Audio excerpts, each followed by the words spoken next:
Welcome to ISTV English News Bulletin. I'm RK Primrose and let's go straight to the headlines. Thousands of shoppers and vehicles caused complete traffic chaos at Khairamban market during 13-hour curfew respite ahead of Eid ul Fitr and Rath Yatra tomorrow.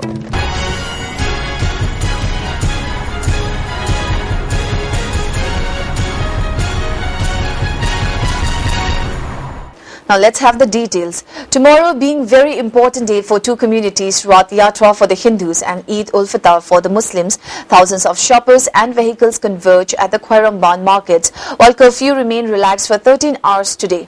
The myriad shoppers and vehicles caused an endless traffic jam on all roads around Khairamban markets for hours together.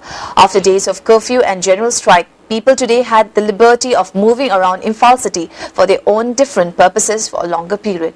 Office goers, shoppers, daily wage earners, market vendors, diesel autos, cars and hordes of commuters made the city streets become suddenly small. Thousands of shoppers jolted with each other to get a working space in the market areas. Especially Muslim brethren were shopping for tomorrow's Eid ul Fitr festival, while the Hindus shopped for the Rath Yatra festival tomorrow. Traffic and civil police personnel deployed at the market areas had a tough time to manage the traffic and the milling crowds.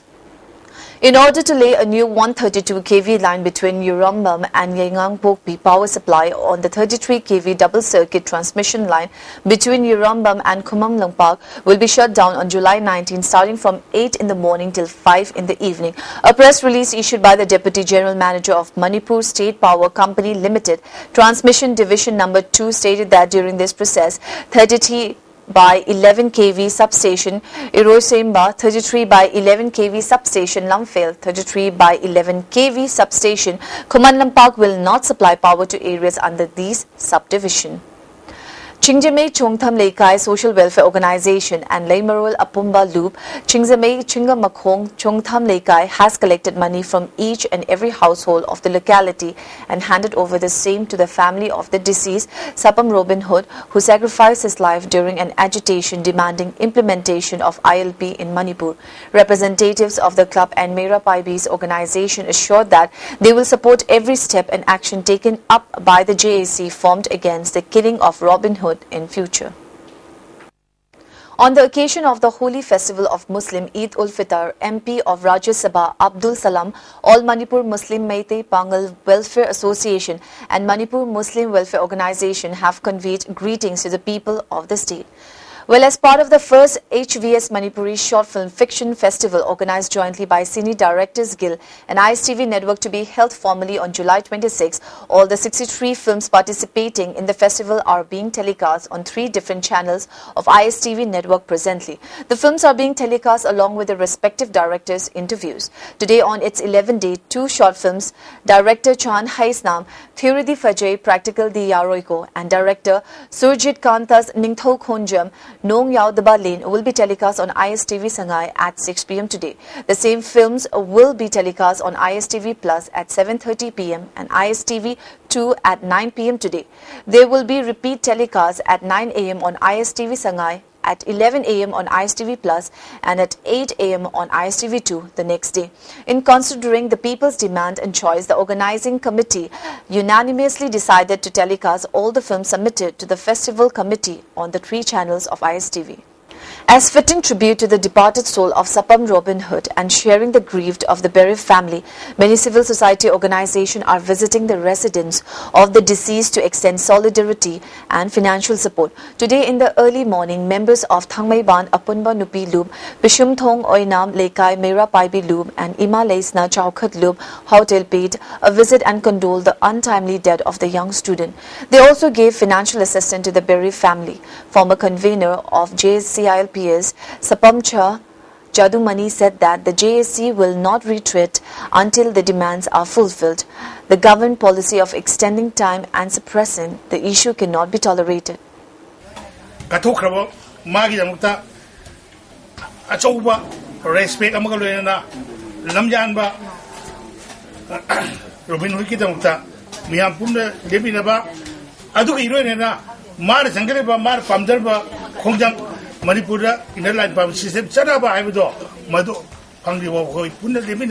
President of Thangmaiban Apunba Nupi Loop, L. Gyaneshwari, said that the people of Manipur should have firm belief without ourselves and must promise the departed soul of late Robin Hood that ILP will be implemented in the state. Mia makoina changduna isana pamamba tunga Manipurda yellow mi kan nabagita magta in the line farming system Chanagan Gatabani Hypase Pangri Bawa Manipur Mia Mamasung Ekoi Ladyball Praja section Kuting Magna Robin Hoodki Isha Yatung Lamjing Maira to give Matung in Ikoi Chatkadamani Amasung Soy than Maki Manipur in the line farming system Ekoi Soy than a Panganiamasung Ekoi yellow mi kan Bangangani. I'm ready. Telero. Editor Carlate. Some say was it pretty perfectly straight ado kanker kandadi freezy. Relax. Perfectly straight. Semi Anoba Sunsilk perfectly straight with straight lock technology maramdi. Some kankraba matung daso align straight oina laina bagidamo. Wow, hojik su straight oirina. Straight and gorgeous. Sunsilk perfect straight lock tobu, rock tobu. 7 suspected militants of the NSCNK were killed by the army in an encounter in Nagaland on Wednesday. 2 civilians were also killed in the gun battle along the India-Myanmar border.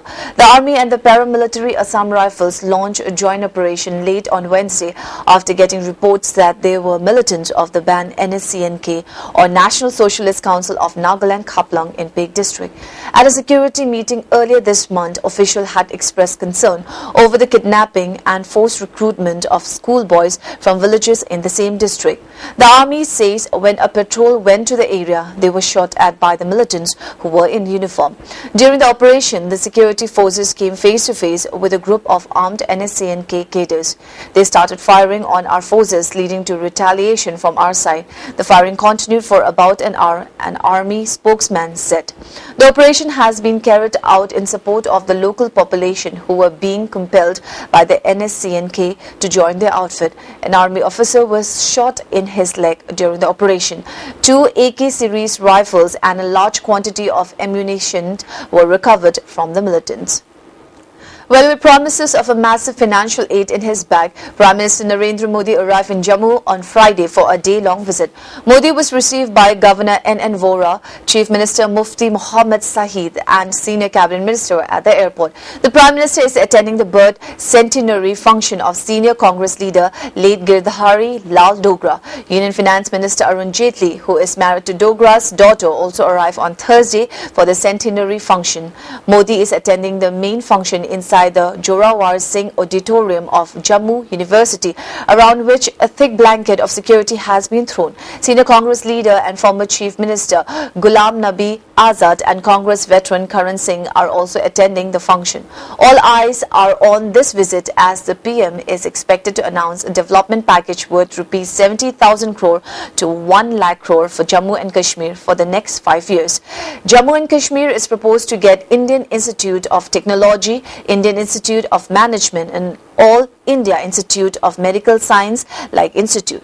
The funds allotted by the central government are to be used for roadways, education, health, power, renewable energy, urban renewal and tourism project. The package will also budget for relief and rehabilitation of flood-affected people of Valley. The fund is also proposed to be used for development of smart cities like New Srinagar and New Jammu. Financial aid to the tune of rupees 70,000 crore to 1 lakh crore will be the biggest central assistance given to Jammu and Kashmir. This package will be double the amount of rupees 35,000 crore given by the previous United Progressive Alliance government. Well, the Supreme Court has sought the centre's reply on a fresh plea by farmers' organisation challenging the legality of reformulation of the Land Acquisition Ordinance.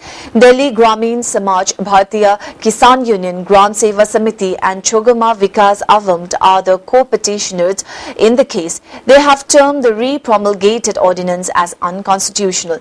They also describe it to be a colourful exercise of power by the executive to disrupt the law-making powers of the legislature. The court has asked the centre to file its response in 4 weeks.